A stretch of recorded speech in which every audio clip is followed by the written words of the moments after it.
शाहदरा के इलाके में मुगलिया जाहो जलाल की कहानी सुनाता ये मकबरा अजीम मुगल बादशाह जहांगीर की आखिरी आरामगाह है।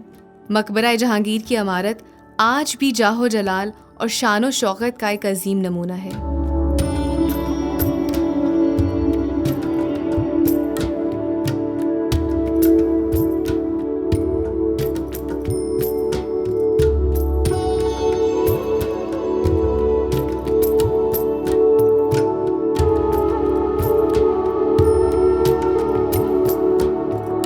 मैं इस वक्त मिर्ज़ा नूरुद्दीन बेग मोहम्मद ख़ान सलीम के मकबरे में मौजूद हूँ और ये जो मकबरा है मकबरा जहांगीर के तौर पे मशहूर है और मिर्ज़ा नूरुद्दीन बेग मोहम्मद ख़ान सलीम जो हैं शहज़ादा सलीम भी कहलाते हैं और इनकी पैदाइश अकबर आज़म के यहाँ 1569 में हुई और इनकी वफ़ात जो है वो 1627 में हुई और बेसिकली इन्होंने 1605 में जब इनके वालिद साहब की डेथ हो गई उसके 8 रोज़ के बाद इन्होंने अपनी सल्तनत का इक़्तिदार संभाला। तो ये उसकी एंट्री है और आप ये देखेंगे कितनी खूबसूरत और सिमेट्रिकल इसकी एंट्री है। तो सभी अब अंदर चलते हैं और अंदर चल के मैं आपको पूरा जो मज़ार है वो डिटेल में दिखाती हूँ।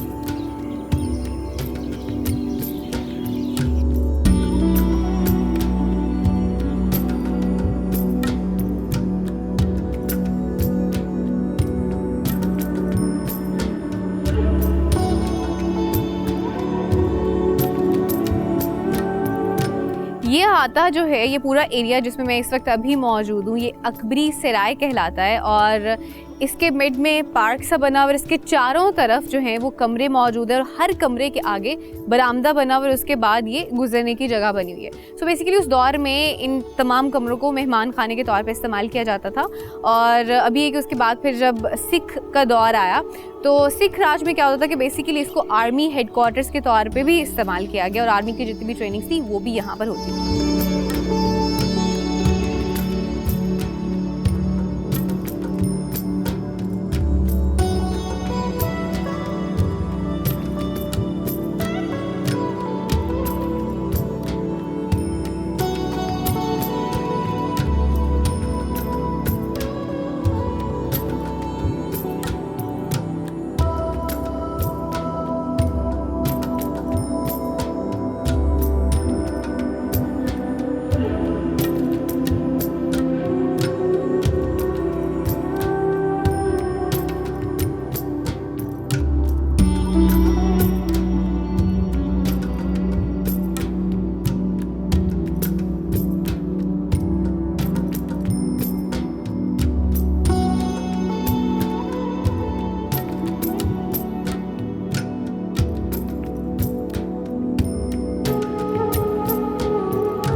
जहांगीर इल्म और अदब से मोहब्बत करने वाले और ज़िंदा दिल हुक्मरान थे। उन्होंने अपने 22 साला दौरे हुकूमत में बहुत बेहतरीन और बहुत काबिल रश्क इस्लाहात की। उसके अलावा उन्होंने बहुत सारा तामीराती काम भी किया, उसके साथ साथ बहुत सारा उन्होंने इल्मी काम भी किया और उसके साथ साथ उन्होंने बहुत सारे उस दौर में ऐसे इंस्टीट्यूट्स बनाए जहाँ पे लोगों का फ्री इलाज भी किया जाता था। उसके बाद उन्होंने क्या किया कि अपने महल के बाहर एक जंजीर लगवाई जिसको जंजीर अदल कहा जाता था और वो जंजीर जो थी वो हर तरह के शख्स के लिए थी, हर आम शख्स के लिए भी थी कि जिसको भी इंसाफ चाहिए होता था वो जंजीर को खींचता था और उसकी जो भी फरियाद होती थी उसको बादशाह सुनते थे और उसको फिर पूरा भी किया जाता था।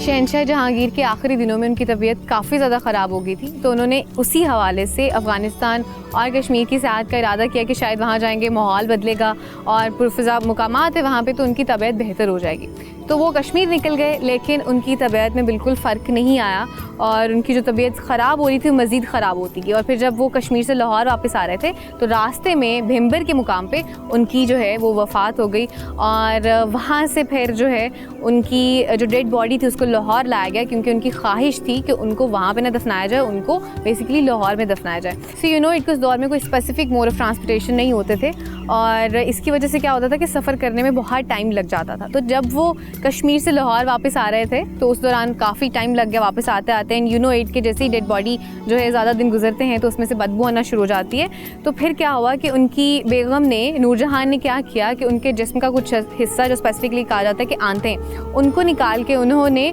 जो गुजरात की एक स्पेसिफिक जगह है वहाँ उनको दफन किया गया। And if you have seen Gujarat के एपिसोड तो इसमें आपको जो है क्लियरली आइडिया हो जाएगा, क्योंकि आपको मैंने वो मकबरा जो है स्पेसिफिकली दिखाया भी है और उसमें डिटेल में भी बताया। तो आप रेफरेंस के लिए उसको भी देख सकते हैं कि उनका जो कुछ हिस्सा है उसको वहाँ पे दफनाया गया और उसके बाद फिर बाकी जो डेड बॉडी है उसको लाहौर लाया गया और यहाँ पे फिर दफनाया गया। तो इस तरह से कहा जाता है कि एक शायद उनका मकबरा जो है वो कश्मीर में भी मौजूद है और गुजरात में भी मौजूद है, और जो उनका बेसिक मकबरा है वो लाहौर में यहाँ पे मौजूद है।